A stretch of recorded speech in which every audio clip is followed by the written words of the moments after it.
Okie doke, let's get started. Today's being recorded, so anyone who misses the first little bit, if they want to go back, they'll be able to watch the recording at a later date. So that's great. My name's Amy McCosker. I work for CQ University. We're partnering with the delivery of the Gateway to Agribusiness program here in Queensland. And as a part of that, we're doing a selection of webinars, I guess, across some of the key industries that we're partnering with for our project, and one of those being the horticulture industry. So that brings us to today.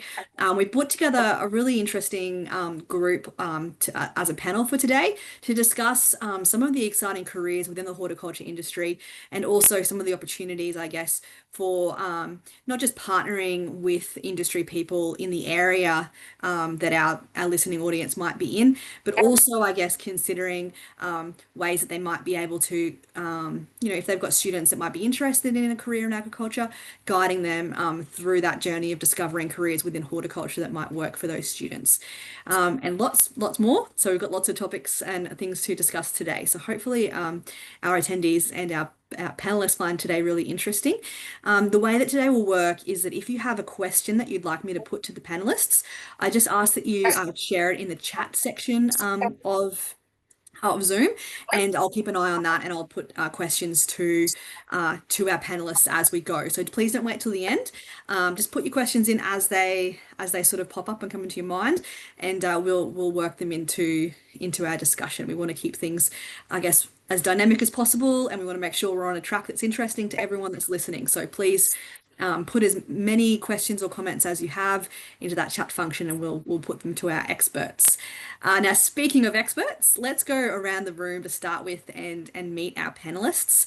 Starting with you, Mitchell, could you give us a bit of an introduction to Sure. yourself and what you do? Okay. So currently running a contract research organisation based in Bundaberg.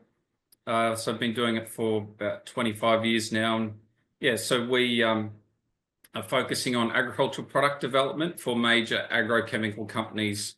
They'll come to us with a product that they want to develop in the agricultural marketplace, and we help them do that. So AgPD, what does AgPD stand for? Oh, well, it doesn't have to stand for anything necessarily, but it's agricultural product development is if you wanted to put something to it. Yeah. Yeah, cool. And moving on to you, Kylie, tell us a bit about your position, what you do and where you do it. Mm. So like Mitchell, I'm also based in Bundaberg. I am part of the Queensland Agricultural Workforce Network, which is funded by the Department of Primary Industries. And I actually am available to support agribusinesses with their workforce and training needs throughout the Wide Bay, Burnett, Gladstone and Banana regions. However, my previous life, I had a home-based beauty business and come from a training and employment services background. So of all our panelists today, I'm probably the least considered an expert in growing food, but eating it, absolutely. But yeah, it's more around people development and that workforce development space that I work in, as well as quality assurance and compliance. Yeah, that's really interesting, and we'll talk soon for our attendees to just give you a bit of, I guess, insight into what we'll talk about soon. Some of the careers in ag, I think people, well, our research shows that a lot of young people that we have surveyed, when we ask them about ag careers, they really only think of hands-on farming careers, and a lot of that is generational. So some of what we try to do, I guess, is a myth-busting sort of thing to show that a lot of careers in ag, a lot of people that find themselves working in agriculture aren't from a generational farming background and aren't sort of working hands-on farming every day. While there are lots of careers that are great in literally in the field, there are so many of those partnering careers that aren't that at all. So there's such a wide range of careers, and so we'll discuss that soon. Thank you, Kylie. Over to you, Louise. Tell us a bit about yourself, please. Yeah, so I'm a pest and disease horticulturalist. I work for a huge company in Australia called Costa. Currently, I'm based up in far north Queensland on the Atherton tablelands, and I'm focusing primarily in blueberries.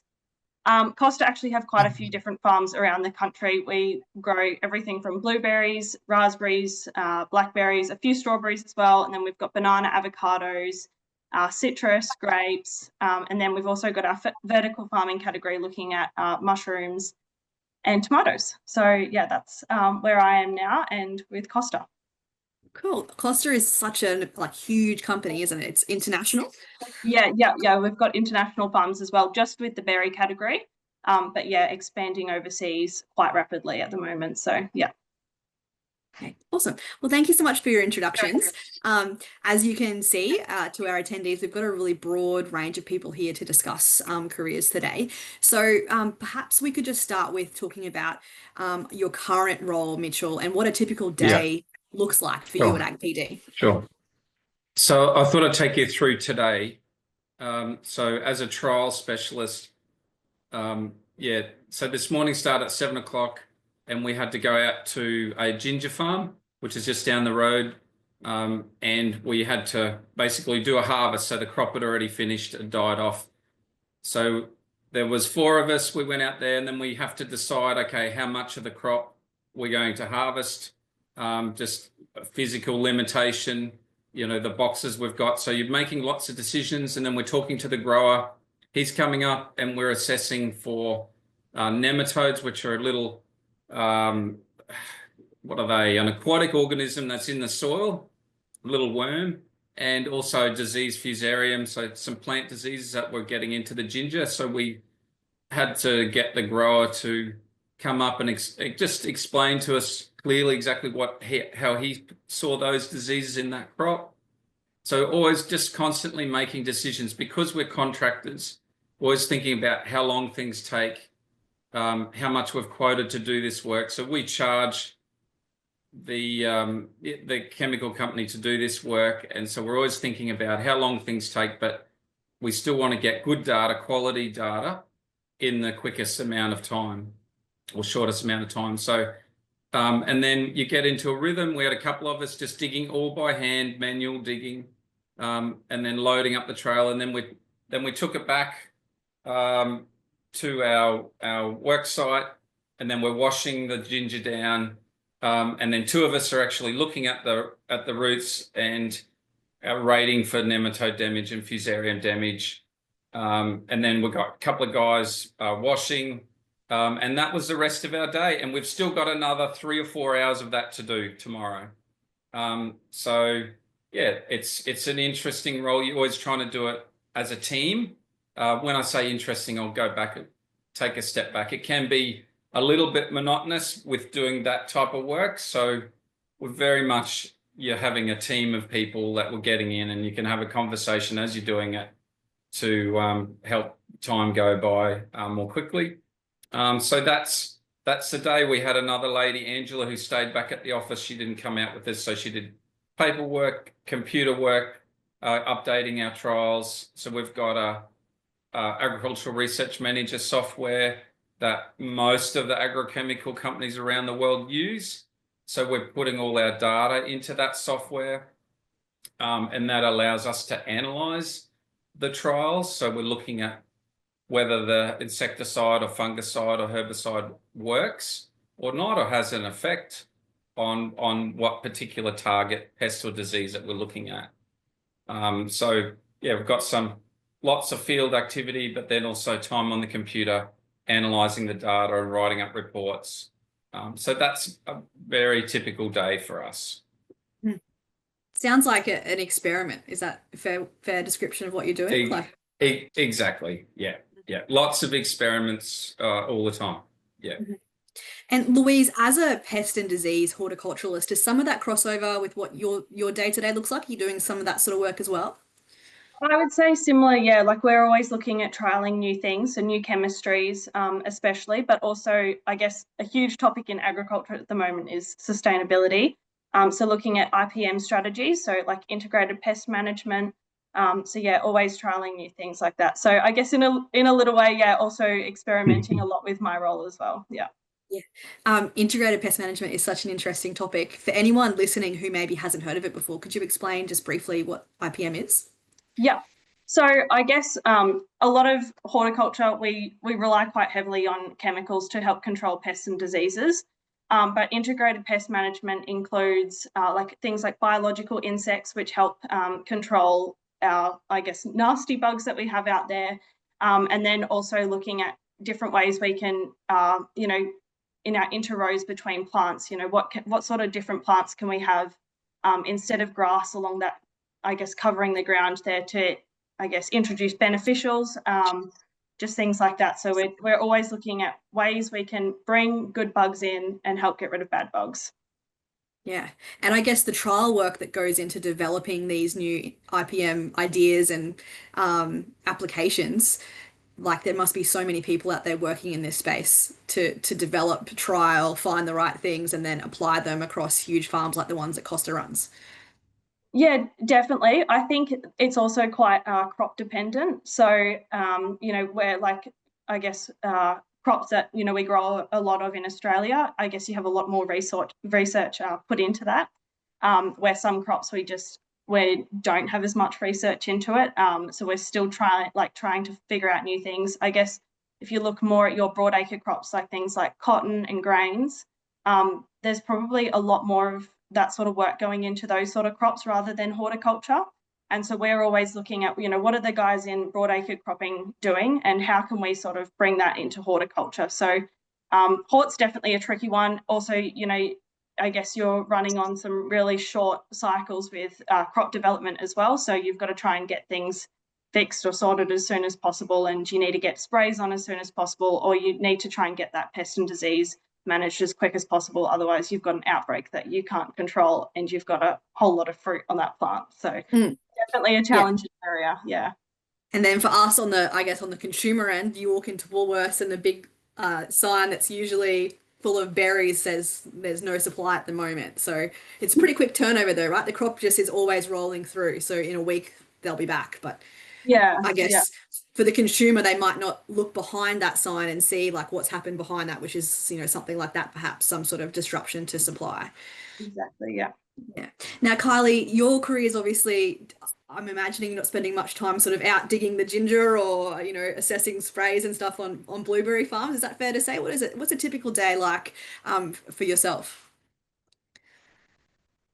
Oh, it's absolutely fair to say, Amy. As I said, I will never profess to be an expert at growing crops. I can't even keep houseplants alive for very long at home. So because I do wear two different hats with the organisation, I work in that workforce training space and then also the compliance space as well.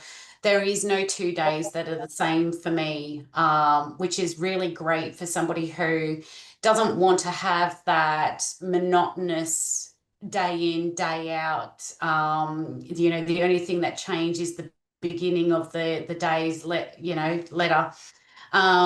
So today, I'll use Mitchell, I'll run with Mitchell in terms of what today looked like for me, and that was working with a local producer in reviewing their compliance obligations for food safety. But at the same time, so it's basically analysing their data and their records to ensure that it's compliant against a specific food safety standard, and then identify what gaps they might have in managing that food safety standard to ensure that when we as consumers do get the food, that there is assurance that it's not going to kill us or make us seriously sick. So it's about, sort of reviewing and analysing their records to ensure that it meets the standard requirements, but also work with that farm to actually understand what their practices are, how they are handling that product, because with compliance, I don't work in just one commodity space. I work with ginger growers in the Sunshine Coast. I work with pomegranate growers in the South Burnett. I work with sweet potato growers, banana growers. So it's every single producer and every commodity has a different way of the product being handled.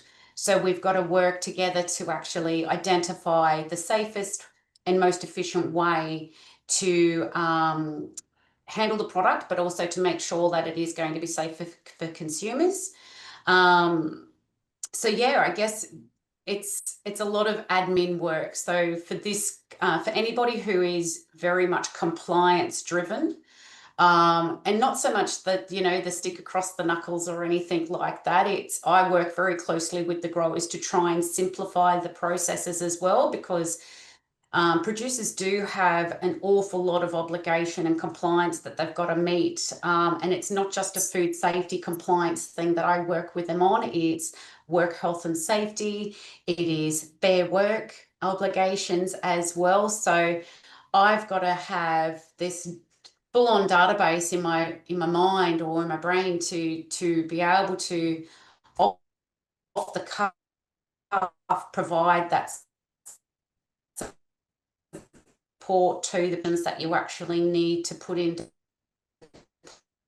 play to make sure that you're meeting food and, of course, fair work requirements as well. So it's a very broad role, and even with the workforce training space, you've got to be able to connect with training organisations and understand training packages to be able to work with those producers when they say in simple terms what skills they want a worker to develop. You've then got to know how to translate that to accredited training.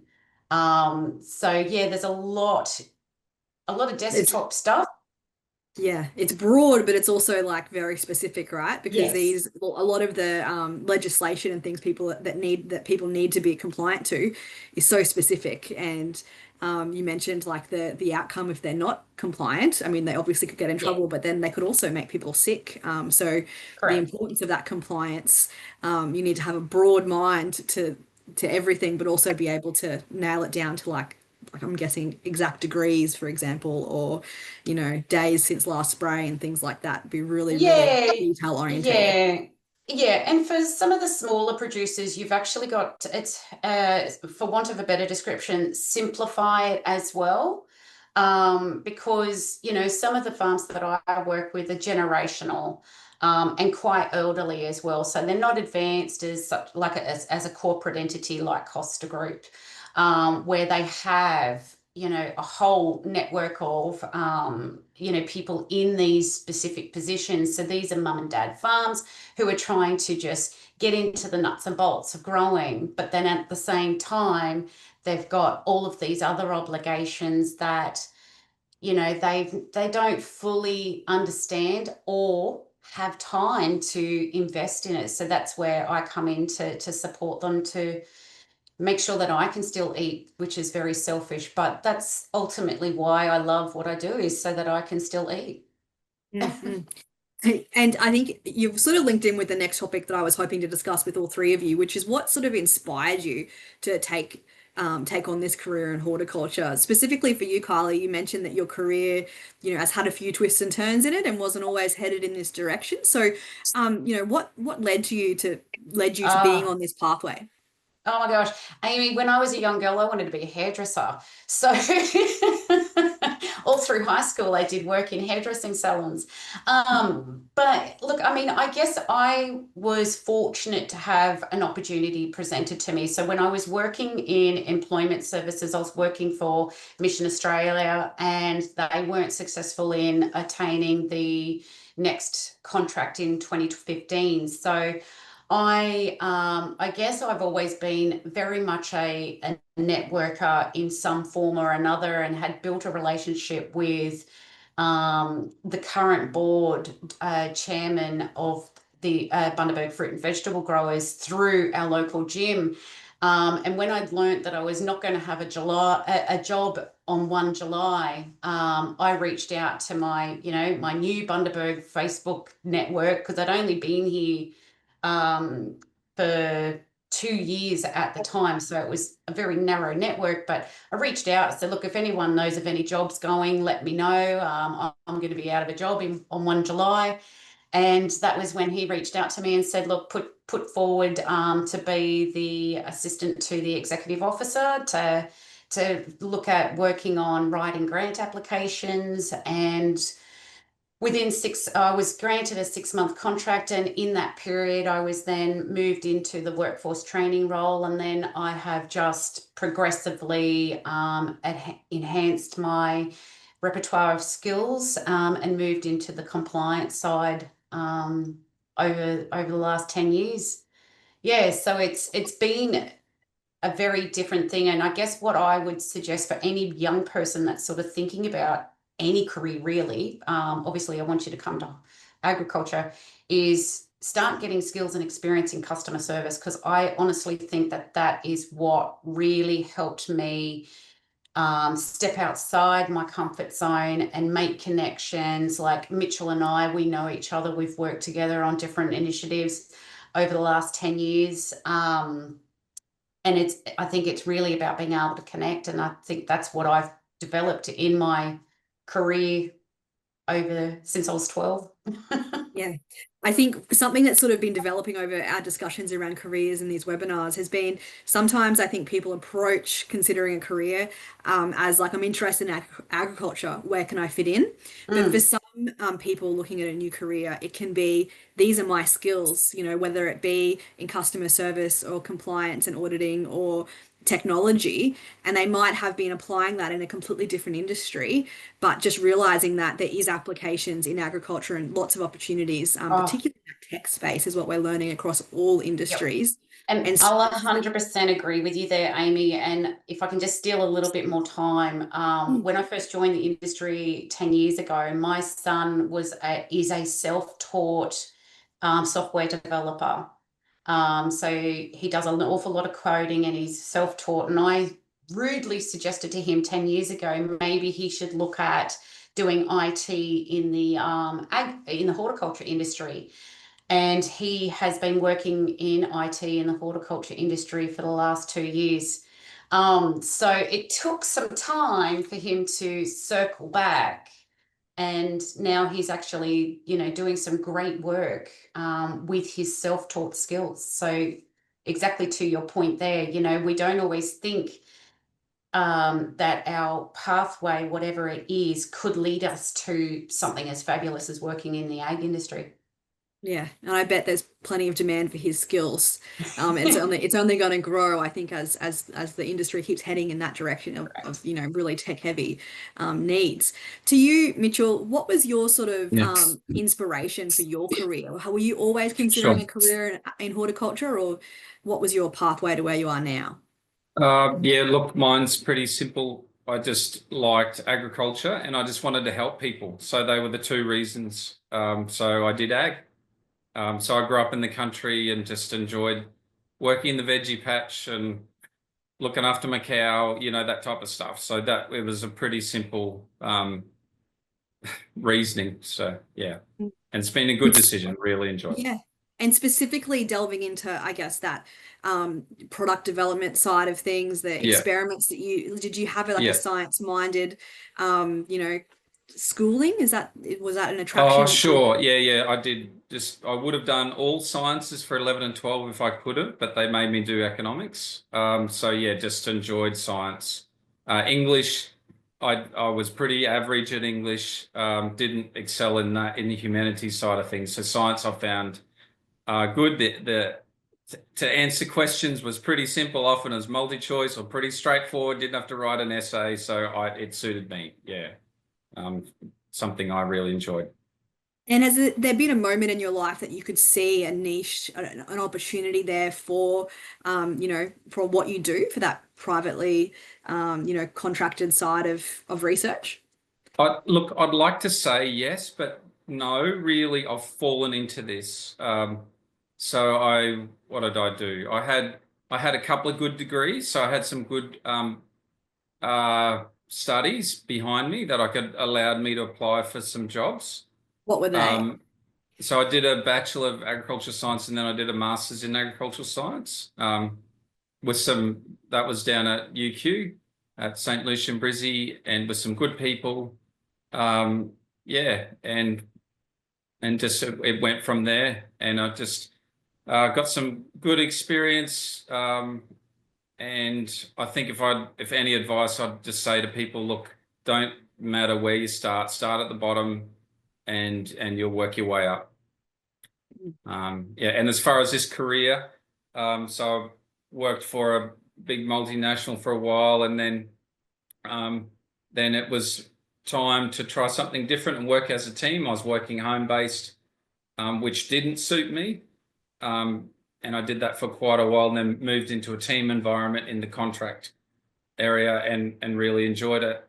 And then the opportunity came to run my own business, and it's just worked. I've just had some good mentors, good people. Yeah, so it wasn't planned, unfortunately. There's not some big grand design. It was more just taking each opportunity as it presented itself, and that's led you to where you are. Exactly. It's a little bit like Kylie's, I'd say. Yeah. Mm-hmm. And Louise, did you have an early predisposition or interest in ag or science? What's led you to where you are? Yeah, so I actually grew up surrounded by the horticulture industry. So my dad worked for Costa for a very long time. Oh. I actually grew up on one of the Costa grape farms. So I guess I was exposed to it from a pretty young age. But going through school, I wouldn't say it was something I actually thought too much of as a career. I always loved agriculture. I loved being outside, but I think I was more so leaning towards like the healthcare system. And then it got to sort of my final year of school, and I'd started thinking about, agriculture a little bit more. And then my gap year was COVID. And so I was meant to be flying overseas, traveling, but then also working on a hops farm over in England. And in the meantime, before I flew over, I just got a job on a property outside of where I lived, and I was working there. Anyway, 3 weeks out from my flight, it got cancelled thanks to the world going into lockdown. And I stayed working on this farm, and I loved it. Like, I loved being outdoors. I loved being like super hands-on. And so because I guess my gap year sort of went to waste a little bit, I decided to start studying halfway through and just started studying online through one of the universities, and I decided to study agriculture. And then I actually used those studies that I did and transferred across to UQ, and I got credits for those, and then went into studying agricultural science and then majored in horticulture. And yeah, I loved it, but I was very, very unsure through uni what I wanted to get into within agriculture. Like, I always, I guess, had a huge passion for horticulture.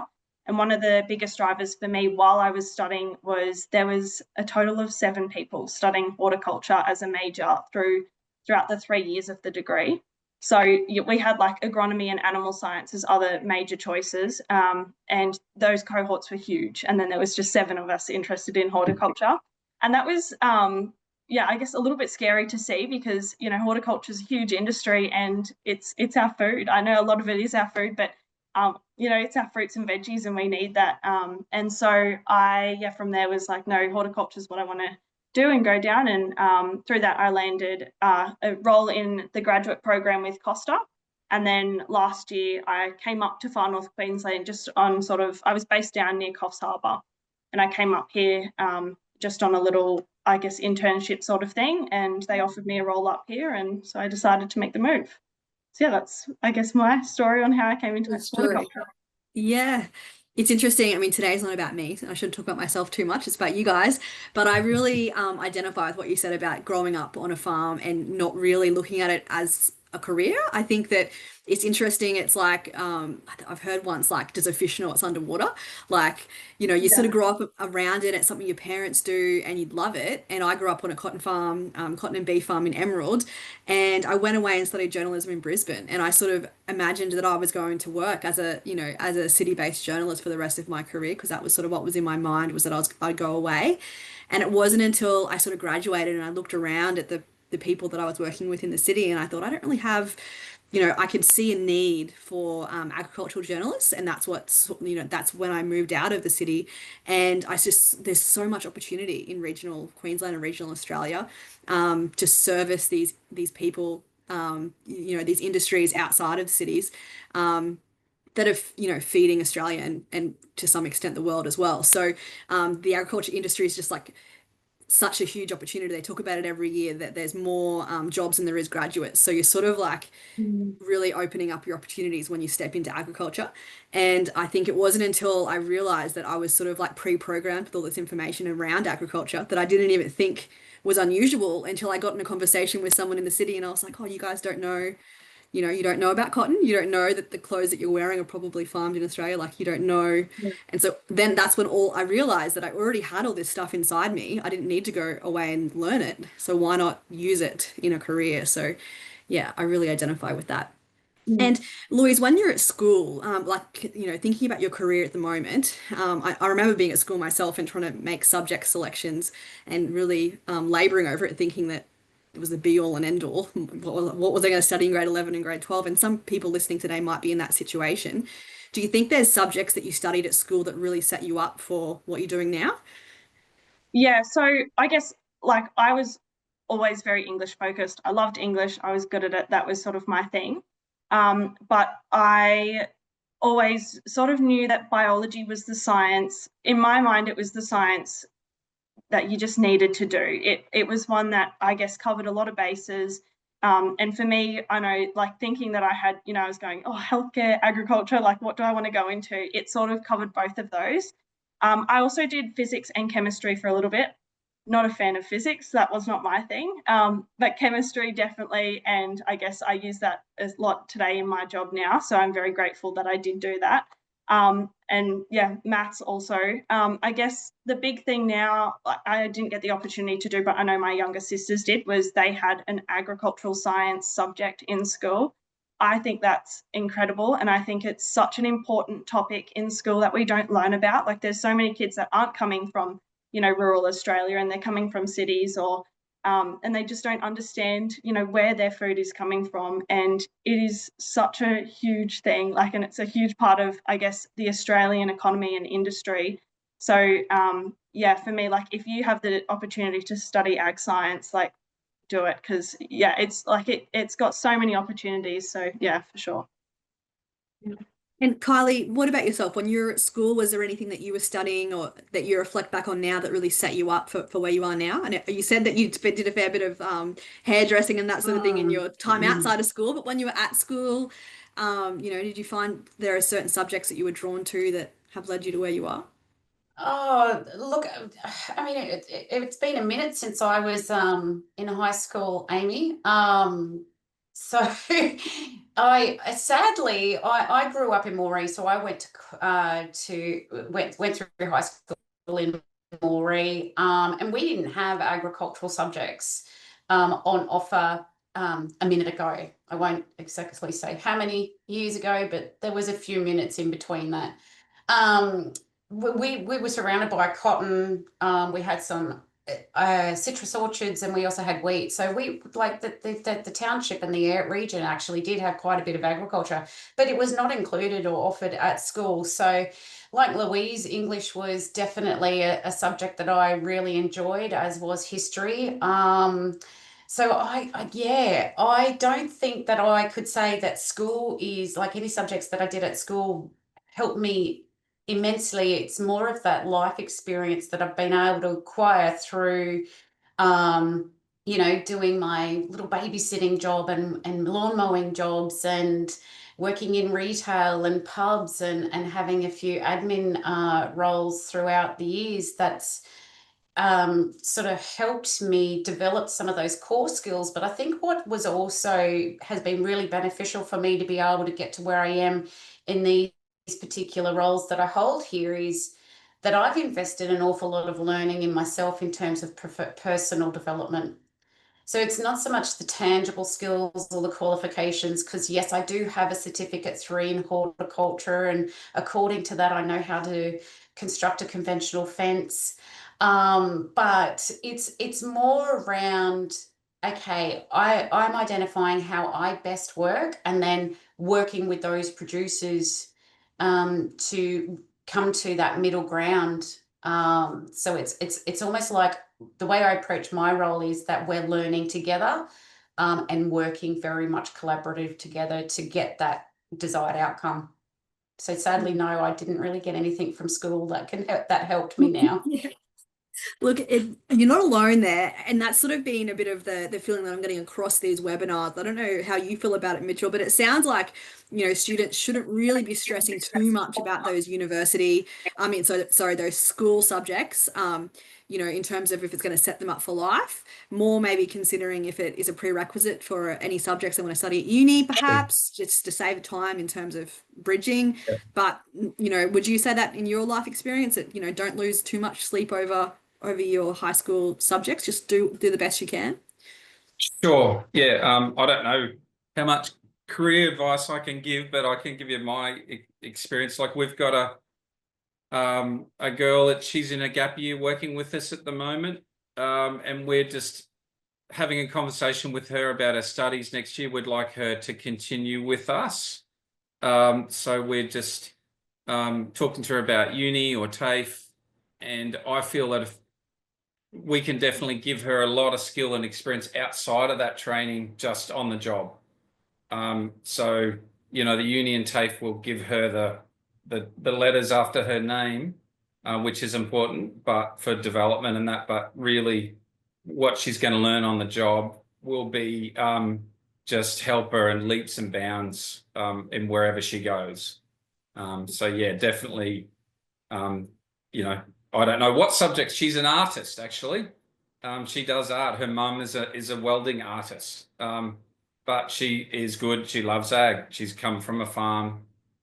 So yeah, we're here to encourage and support anyone like her to develop a career in ag. As I was listening to Kylie and Louise, I was thinking, mathematics. It's not a sexy subject, but we use maths every day, all day. Not a super high level, but we're doing calculations, how much product to put in a tank, what nozzles to use, how much area is our boom, how wide is the boom. It's just simple stuff, but you've got to be able to have a handle on maths, I think, to do what we do well.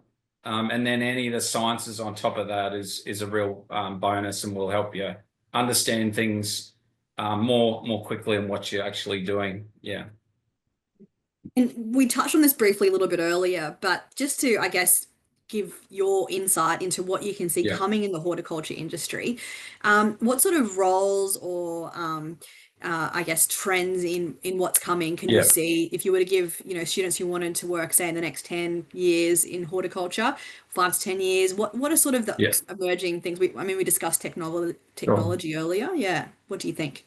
Like in our space, so we're in the research space, like you said, experiments. It's just taking off basically, and nothing that you guys haven't already heard of. So yeah. The biggest one would be, say, using cameras to do assessment, using, your AI or your algorithms to do insect counts. So instead of us putting them under the microscope, if we can put a camera over a crop to do the count, to do disease ratings with some kind of technology, again, then we can write our reports up. It can help us do that way quicker. So drones, obviously, we're using different cameras to look at trials from above to see how the plants are responding. So it's like it has for a lot of industries, it's taken off in our sector. And then even using AI to help us write reports and things like that, which we haven't quite got there yet, but I think there'll be a race on for that. So yeah, anything in that space is pretty exciting. So if you're listening and you're interested in drones and, real world applications of AI and things like that, and you're just wondering where you're going to work to be able to do that on a day-to-day basis, it sounds like the jobs in ag are just going to be proliferating. There's going to be more and more opportunities in those spaces. I think so, yeah. Louise I'd be interested in her thoughts with Costa's, what they see as emerging roles and trends. Yeah, where are those growth areas for Costa, do you think, Louise? So huge for us is technology. I guess that is the way the world is moving. So it's a really big part of like my role even is, and I guess probably quite similar to you, Mitchell, looking at similar things like that. But our other one would be, I guess, more thinking like biotechnology, so varieties, genetics. We're looking at ways we can improve crops like that and trying to meet, the perfect timing window, but also the best pricing window as well. So we're doing a lot of development looking into different varieties for crops. I guess when we think a little bit more about like our vertical farming category, which is our mushrooms and tomatoes, that is, very, very technology focused. Automation, like a lot of like robotics going into that sort of work. And I guess for horticulture, it's still very crop dependent again on, those more major sort of crops that we see in the supermarkets. They're, I guess, going to have that biggest and the quickest shift into autonomy. Then I guess we are in blueberries. But even for us, we have a piece of equipment that we call burrows, and they're these little robots that move around and follow the picker. And the pickers have their trays on these robots. They pick onto these trays, and then they can keep picking while these robots take the fruit back to the chariot where the fruit gets placed into punnets and then sent off. So we're constantly looking at ways we can bring that sort of technology in. So I'd say that's a big one. Also, I guess sustainability and transformation as well is a huge thing. We're always looking for ways to be more sustainable. And, I guess transformation is, and I guess projects as well, is a really big area. So, which are things driven by, sustainability, innovation, and I guess evolving societal needs as well. So, I guess that's the thing with horticulture or agriculture in general. It's not just about agriculture. Like, you don't have to just come off a farm. We need engineers, we need mechanics, we need people that have, an interest in economics and all that sort of stuff. So I guess the opportunities are endless. And for a company like Costa as well, we've got a really broad scope of people in all sorts of divisions too. And we're getting pretty close to the end of our webinar today, so I might just quickly put one more question to you, Louise, before I go back to Kylie and Mitchell and wrap up with them too. If teachers are listening and they're interested in bringing a group of students to visit Costa, or if there's students who are perhaps thinking that they might like to do some work experience, what would your advice be when it comes to engaging with Costa or a large corporation like that in terms of trying to get on farm and learn hands-on with an organization like yours? Reach out to the business as much as you can. Like if you, I guess the probably hardest part is trying to find that contact, but we love having students here. We've had quite a few university students. We want to host, school trips as well. I know back down in Costa, we had quite a few school trips of kids from primary school coming through and looking at the berries. It's a great opportunity, I guess, for the schools, for university students, for teachers as well. But it's also a great opportunity for us as a business because, we want to promote horticulture and we want people to work in this industry. So, giving kids that opportunity is a great feeling. I guess the other thing too, and I thought of quite a lot, was, trying to keep in contact with past students from schools and seeing what they're up to now, and, trying to engage with those, those past students to come to career events at the schools to discuss what they're doing and try and get those network connections. So it opens up that, huge window of opportunities for schools to go and visit these different companies. And for a company like Costa, we've got farms everywhere. So, we can host all sorts of things. So, yeah. Yeah, cool. And Kylie, you mentioned earlier that you're working with farms, on the entire spectrum, I guess, from those really big multinationals like what Louise was just discussing down to sort of mum and dad generational businesses. And of course, with an eye on the, the compliance and the food safety side of things, that can sometimes be a bit of a barrier, I think, to getting school groups onto farms in a way, like that biosecurity side of things. So what would your advice be to teachers to be mindful of, on-farm requirements and how they can best fit in with what the farmer needs and make the visitors as good for everyone as possible? Yeah, absolutely. Look, I think first and foremost, I'm not sure how widespread this particular recording is going to go, but those teachers do have access to the Queensland Agriculture Workforce Network, where there are 7 of us placed around the state, and each of us have different relationships with different businesses in our region. So that potentially could solve you've just got to find that business contact that Louise sort of mentioned there. So just a But phone call to one of the us, Queensland. yeah, Yeah, that's a great tip. Yeah. So just picking up the yeah, phone and calling you guys, that's how they can get, yeah, you know, absolutely. yeah, that's Yeah. amazing. Yeah. So in terms of what to consider on farm, I mean, look, obviously we do have to have some mindfulness in terms of workplace health and safety.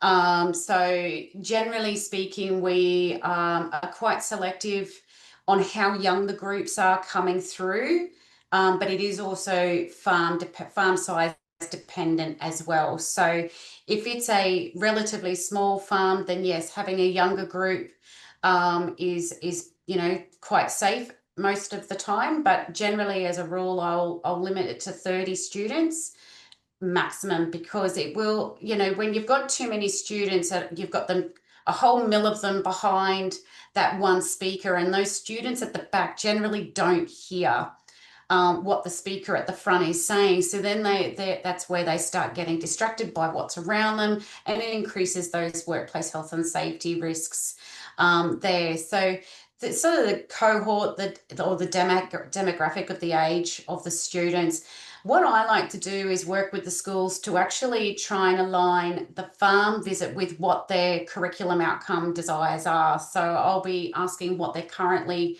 studying or working on at school to then align the farm and the crop and the experience to what that is. So that way they can actually, sort of go back to class and do some exercises on that. But biosecurity, yes, that's 100%. Something that is to be mindful of. So basically the advice there is to just follow the farm's biosecurity requirements. So if they've got foot washes before going into a certain area, then all students must complete that, because there are some diseases that can be carried on clothes. And if we do a full day of tours at multiple farms, we increase the risk of that biosecurity breach occurring. So yeah, but working definitely with whoever your connector is between the school and the farm to get the appropriate information. Yep, lots of great advice there.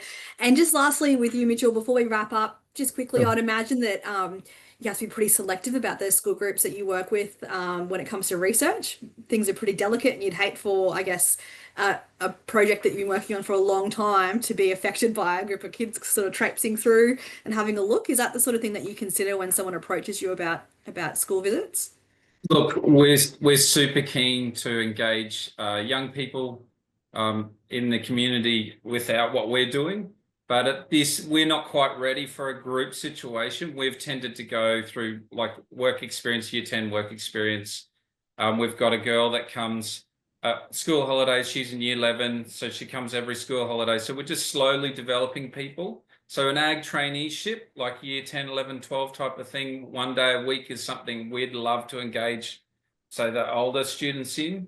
But yeah, we're very keen to create that pipeline. But us personally, as a business, we're not quite ready for a group situation yet. But obviously, as Louise said, and there's definitely plenty of options, especially in Bundaberg where we are. There must be so many options. Yeah. Sometimes the incursion option of perhaps inviting you to come in and speak to the class in their classroom might be a better way to integrate, your expertise into the learning of the students. Yeah. Okay. Well, thank you so much for your time today, Mitchell, Louise, and Kylie. I really appreciate you guys taking the time out of your day to join us and share your knowledge. So thank you so much, and we'll wrap up there. Have a nice afternoon, everyone.